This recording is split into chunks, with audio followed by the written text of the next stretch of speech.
ರಾಜ್ಯದಲ್ಲಿ ಇಂದಿನಿಂದ 7 ದಿನ ಮಳೆಯ ಅಬ್ಬರ ಬೇಸಿಗೆಯ ನಡುವೆ ತಂಪೆರೆಯಲಿದ್ದಾನೆ ವರುಣರಾಯ.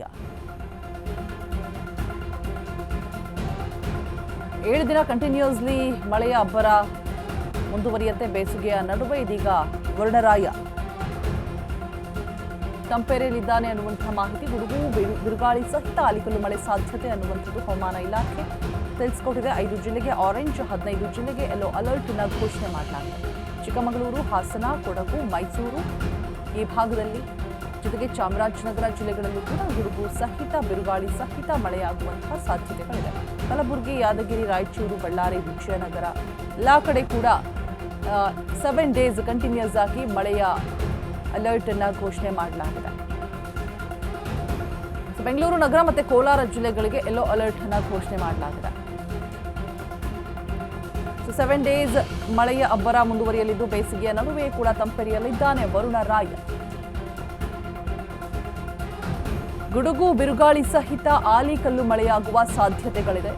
5 ಜಿಲ್ಲೆಗೆ ಆರೆಂಜ್ ಅಲರ್ಟ್, 15 ಜಿಲ್ಲೆಗೆ ಯೆಲ್ಲೋ ಅಲರ್ಟ್ ಅನ್ನು ಘೋಷಣೆ ಮಾಡಲಾಗಿದೆ.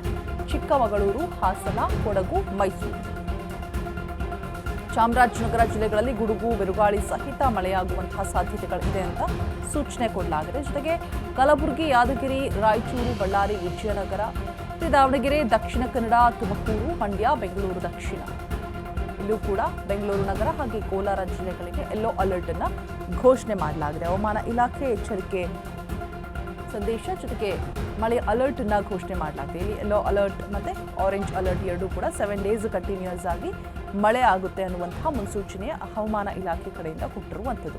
ಸೊ ಬಿರುಗಾಳಿ, ಗುಡುಗು, ಸಿಡಿಲು ಸಹಿತ ಆಲಿಕಲ್ಲು ಸಹಿತ ಮಳೆಯಾಗುವಂತಹ ಸಾಧ್ಯತೆಗಳು ಇದೆ ಅಂತ ಹೇಳ್ಬಿಟ್ಟು 7 ಡೇಸ್ ಕೂಡ ಯೆಲ್ಲೋ ಅಲರ್ಟ್ ಹಾಗೆ ಆರೆಂಜ್ ಅಲರ್ಟ್ ಅನ್ನ ಕೊಟ್ಟಿರುವಂಥದ್ದು. ರಾಜ್ಯಾದ್ಯಂತ ಸುರಿಯಲಿದೆ ಭಾರೀ ಮಳೆ. ಸೊ ಬಿಸಿಲು ಸಿಕ್ಕಾಪಟ್ಟೆ ಈ ಬಾರಿ ಅಂತೂ ಬೇಸಿಗೆ ಎಷ್ಟಕ್ಕೆ ಹೋಗಿ ನಿಂತಿತ್ತು ಟೆಂಪ್ರೇಚರ್ ಅಂತ ಹೇಳಿದ್ರೆ ನಿಯರ್ಲಿ 40ಗೆ ಹೋಗಿ ತಲುಪಿತ್ತು ಬ್ಯಾಂಗ್ಳೂರಲ್ಲಂತೂ. ಸೊ 46 ಆಗುತ್ತೆ ಅನ್ನುವಂಥ ಮಾಹಿತಿ ಕೂಡ ಇತ್ತು.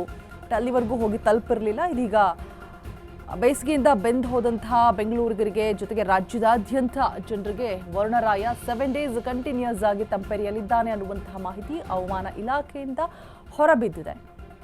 ಸಾಕಷ್ಟು ಈಗ ಸಡನ್ಲಿ ಬಿಸಿಲಿಗೆ ಒಂದಷ್ಟು ರೈತರುಗಳು ಕಂಗಾಲಾಗಿ ಹೋಗಿರ್ತಾರೆ. ನೀರಿಲ್ಲದೆ ಬೆಳೆ ನಾಶ ಆಗ್ತಾ ಆಗಿರುತ್ತೆ, ಅದೊಂದು ಸಮಸ್ಯೆ. ಆದರೆ ಈಗ ಹೆಚ್ಚಿಗೆ ಮಳೆ ಬಂದರೂ ಕೂಡ ಮತ್ತು ಆಲಿಕಲ್ಲು ಮಳೆ ಬಂತು ಅಂತ ಹೇಳಿದ್ರೆ ಕಂಪ್ಲೀಟ್ ಆಗಿ ಬೆಳೆಗಳು ನಾಶ ಆಗೋಗುತ್ತೆ. ಬಿಕಾಸ್ ಹೂವು ಮತ್ತು ಆ ಬೀಜ ಚಿಗುರುಡಿಯುವಂಥ ಟೈಮಲ್ಲಿ ಏನಾದರೂ ಆಲಿಕಲ್ಲಲ್ಲಿ ಹೋಗಿ ಟಚ್ ಆಯಿತು, ಅಲ್ಲಿಗೆ ಹೋಗಿ ಹೊಡೀತು, ಬಿತ್ತು ಅಂತ ಹೇಳಿದ್ರೆ, ಮತ್ತು ಮಾವಿನ ಹಣ್ಣಿನ ಸೀಸನ್ ಬೇರೆ ಈಗ, ಕಂಪ್ಲೀಟಾಗಿ ಕೊಳ್ತು ಹೋಗಿಬಿಡುತ್ತೆ. ಫಸಲು ಬರೋದರಲ್ಲಿ ಇಳುವರಿಕೆಯಲ್ಲಿ ಕಡಿಮೆ ಆಗುತ್ತೆ. ಸೊ ಈ ರೀತಿಯಾದಂತಹ ಪ್ರಾಬ್ಲಮ್ಸ್ ಆಲಿಕಲ್ಲು ಮಳೆಯಿಂದ ಆಗುವಂಥದ್ದು. ಆಲಿಕಲ್ಲು ಮಳೆ ಬಂತು ಅಂತಂದರೆ ರೈತರಿಗೆ ಸಿಕ್ಕಾಪಟ್ಟೆ ಪೆಟ್ಟು ಬೀಳೋದಂತೂ ಕಟ್ಟಿಟ್ಟ ಬುತ್ತಿ, ಮತ್ತು ಅಡಿಕೆ ತೆಂಗುಗೂ ಕೂಡ. ಸೊ ಹಾಗಾಗಿ 7 ಡೇಸ್ ಕೂಡ ಅಲರ್ಟನ್ನು ಘೋಷಣೆ ಮಾಡಲಾಗಿದೆ. ಯೆಲ್ಲೋ ಅಲರ್ಟ್ ಮತ್ತು ಆರೆಂಜ್ ಅಲರ್ಟ್ ರಾಜ್ಯಾದ್ಯಂತ 7 ಡೇಸ್ ಕಂಟಿನ್ಯೂಸ್ ಆಗಿ ಬಿರುಗಾಳಿ ಆಲಿಕಲ್ಲು ಸಹಿತ ಮಳೆಯಾಗುತ್ತೆ ಅನ್ನುವಂತಹ ಸೂಚನೆಯನ್ನು ಹವಾಮಾನ ಇಲಾಖೆ ಇದೀಗ ಹೊರಡಿಸಿದೆ. ಸೊ 15 ಜಿಲ್ಲೆಗಳಿಗೆ ಯೆಲ್ಲೋ ಅಲರ್ಟನ್ನು ಘೋಷಣೆ ಮಾಡಲಾಗಿದೆ. ಚಿಕ್ಕಮಗಳೂರು, ಹಾಸನ, ಕೊಡಗು, ಮೈಸೂರು, ದಾವಣಗೆರೆ, ದಕ್ಷಿಣ, ಚಾಮರಾಜನಗರ ಜಿಲ್ಲೆಗಳಲ್ಲಿ ಎಲ್ಲ ಕಡೆ ಕೂಡ ಗುಡುಗು ಸಹಿತ ಮಳೆಯಾಗುತ್ತೆ ಅಂತ ಹೇಳಿಬಿಟ್ಟು ಮುನ್ನೆಚ್ಚರಿಕೆಯನ್ನು ಕೊಡಲಾಗಿದೆ. 7 ಡೇಸ್ ಕೂಡ ಕಂಟಿನ್ಯೂಸ್ ಆಗಿರುತ್ತೆ. ಸೊ ಈಗ ಬ್ಯಾಕ್ ಟು ಬ್ಯಾಕ್ ರಜೆಗಳು ಬೇರೆ ಇದೆ. ಆರಾಮಾಗಿ ಒಂದು 4 to 5 ಡೇಸ್ ಮನೆಯಲ್ಲೇ ಉಳ್ಕೋಬಹುದು. ಅದಾದ ನಂತರ ಮಂಡೇ, ಟ್ಯೂಸ್ಡೇ ಒಂದು 2 ಡೇಸ್ ಎಫೆಕ್ಟ್ ಆಗುತ್ತೆ. ಇಲ್ಲಿ ಸಿಲಿಕಾನ್ ಸಿಟಿಲಂತೂ ಓಡಾಡೋರಿಗೆ ಸಿಕ್ಕಾಪಟ್ಟೆ ತೊಂದರೆಗಳು. ಎಷ್ಟು ರಸ್ತೆ ಗುಂಡಿಗಳು, ತೆರವು ಮಾಡದೇ ಇರುವಂತಹ BBMP ತೆರವು ಮಾಡದೇ ಇರುವಂತಹ ದೊಡ್ಡ ದೊಡ್ಡ ಮರಗಳು. ಸೊ ಎಲ್ಲಿ ಏನು ಅನಾಹುತ ಆಗುತ್ತೋ ಅನ್ನೋ ಭಯ. ಒಂದಷ್ಟು ದುರಂತಗಳು ಕೂಡ ಸಂಭವಿಸಿತ್ತು ನಿನ್ನೆ ಮೊನ್ನೆ ಎಲ್ಲ. ಕಂಪ್ಲೀಟಾಗಿ ಸಿಲಿಕಾನ್ ಸಿಟಿ ಕೆರೆ ಅಂತ ಆಗ್ಬಿಟ್ಟಿತ್ತು. ಸೊ ಇನ್ನು 7 ಡೇಸ್ ಕಂಟಿನ್ಯೂಸ್ ಆಗಿ ಮಳೆ ಅಂತ ಹೇಳಿದ್ರೆ ಇನ್ಯಾವ ರೀತಿ ಆಗುತ್ತೋ, ಇನ್ನೇನೆಲ್ಲ ಸಮಸ್ಯೆಗಳಾಗುತ್ತೋ ಅನ್ನುವಂಥದ್ದು. ಸೊ ಮುನ್ನೆಚ್ಚರಿಕೆಯ ಕ್ರಮವಾಗಿ ಏನೇನೆಲ್ಲ ತೆಗೆದುಕೊಳ್ಬೇಕು, ಪ್ರಿಕಾಷನ್ಸ್ ಅದೆಲ್ಲ ತೆಗೆದುಕೊಂಡಿದ್ದರೆ ಒಳಿತು.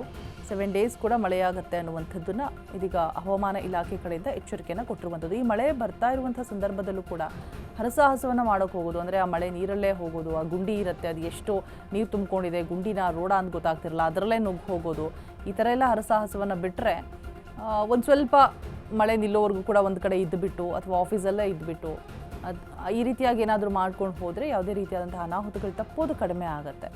ಮತ್ತು ಮರಗಳ ಕೆಳಗೆ ಹೋಗುವಂತಹ ಸಂದರ್ಭದಲ್ಲಾಗಿರ್ಬೋದು, ಸಾಕಷ್ಟು ವಯಸ್ಸಾದಂತಹ ತೆರವು ಮಾಡದೇ ಇರುವಂತಹ ಮರಗಳಿದೆ. ಸೊ ಅಲ್ಲೂ ಕೂಡ ಭಯನೇ. ವಿದ್ಯುತ್ ದೀಪಗಳು ಕಂಬಗಳು ಕೂಡ ಬಿದ್ದು ಹೋಗ್ತಾ ಇದೆ. ಸೊ ಮುನ್ನೆಚ್ಚರಿಕೆ ಕ್ರಮವನ್ನು ತೆಗೆದುಕೊಂಡು ಈ 7 ಡೇಸ್ ಕೂಡ ಇರಬೇಕಾದಂಥದ್ದು ಅಗತ್ಯ.